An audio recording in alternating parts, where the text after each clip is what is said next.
नमस्ते। जब हम इतिहास की बात करते हैं तो हमारे दिमाग में क्या आता है? सिर्फ तारीखें और तथ्य? नहीं, असल में इतिहास एक तरह की जासूसी है। आज हम एक ऐतिहासिक जासूस की तरह ही कुछ सुरागों को देखेंगे और समझेंगे कि भारत के अतीत की परतें खोलना इतना दिलचस्प क्यों है। तो चलिए कहानी की शुरुआत एक सवाल से करते हैं। एक ही जगह पर नक्शे इतने अलग, आखिर ये कैसे मुमकिन है? यही वो पहेली है जिसे हम आज मिलकर सुलझाने वाले हैं। तो चलिए जरा गौर से देखते हैं।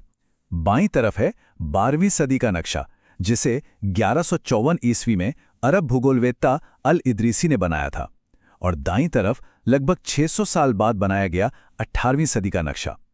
हैं दोनों ही भारतीय उपमहाद्वीप के, पर देखकर लगता है मानो दो अलग अलग दुनिया हो। आइए इन दोनों में फर्क देखते हैं। अल इदरीसी के नक्शे को देखिए। इसमें दक्षिण भारत ऊपर की तरफ है, जहां हम आज उत्तर भारत को देखने की उम्मीद करते हैं, और श्रीलंका वो तो सबसे ऊपर एक द्वीप जैसा दिखता है। सारे नाम अरबी में लिखे हैं। अब दूसरे नक्शे को देखिए। ये हमें काफी जाना पहचाना लगता है ना? इसकी जो तटरेखा है वो कितनी डिटेल्ड है। ऐसा इसलिए क्योंकि इसे यूरोप के नाविक इस्तेमाल करते थे। और हाँ, जो लोग ये नक्शे बनाते हैं उन्हें हम मानचित्रकार या कार्टोग्राफर कहते हैं। और जैसा कि हमने अभी-अभी देखा, ये हुनर भी सदियों में धीरे-धीरे बेहतर होता गया। तो यहाँ सबसे जरूरी बात यह नहीं है कि एक नक्शा सही है और दूसरा गलत। नहीं, असल बात यह है कि वक्त के साथ साथ नक्शे बनाने का विज्ञान ही बदल गया। कोई भी जानकारी जिस दौर में बनती है, उसका असर उस पर जरूर पड़ता है। अब देखिए, जैसे नक्शे बदलते हैं, ठीक वैसे ही शब्दों के मायने भी वक्त के साथ बदल जाते हैं।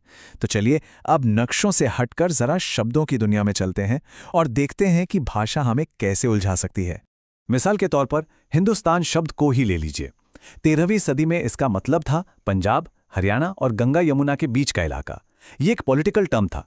फिर 16वीं सदी में बाबर ने इसे पूरे उपमहाद्वीप के भूगोल और यहाँ की संस्कृति को बताने के लिए इस्तेमाल किया, और आज हम इसे भारत देश के रूप में समझते हैं। देखिए, मतलब कितनी पूरी तरह बदल गई। एक और मजेदार उदाहरण है। मध्य युग में विदेशी वो नहीं होता था जो किसी दूसरे देश से हो। तब विदेशी का मतलब था कोई भी अजनबी जो उस समाज या गांव का हिस्सा ना हो। मतलब एक शहर में रहने वाला इंसान जंगल में रहने वाले को विदेशी समझ सकता था। ये राष्ट्रीयता के बारे में नहीं था, बल्कि स्थानीय संस्कृति और समुदाय का हिस्सा होने के बारे में था। तो ठीक है, नक्शे बदल गए, शब्दों के मतलब बदल गए, पर यह जानकारी हमें मिलती कहाँ से? इन स्रोतों का क्या, जिनसे हम ये सब कुछ जानते हैं? सोचिए, एक जमाना था जब प्रिंटिंग प्रेस नहीं था। जानकारी को आगे बढ़ाने का सिर्फ एक ही जरिया था, हाथ से नकल करना। लेखक, जिन्हें स्क्राइब्स कहते थे, वो एक एक शब्द को बड़ी मेहनत से कॉपी करते थे। लेकिन हाथ से नकल करना सुनने में जितना आसान लगता है, उतना है नहीं। इसमें एक बहुत बड़ी मुश्किल है। जरा इस पूरी प्रक्रिया को समझिए।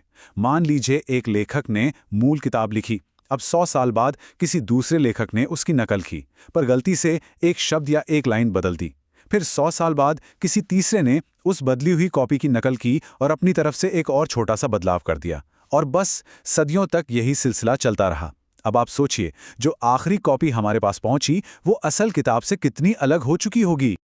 और बात सिर्फ गलतियों की नहीं है, लिखावट को पढ़ना भी अपने आप में एक चुनौती थी। यहां देखिए, बाईं तरफ है नस्तालीक लिपि, कितनी सुंदर, घुमावदार और पढ़ने में आसान है। और अब दाईं तरफ की शिकस्त लिपि को देखिए, ये कितनी घनी और मुश्किल है। जरा सोचिए, इतिहासकारों को इन लिपियों को पढ़कर अतीत को समझना कितना मुश्किल काम होता होगा। तो इतनी सारी चुनौतियों के बावजूद इतिहासकार आखिर किस दुनिया को समझने की कोशिश कर रहे हैं?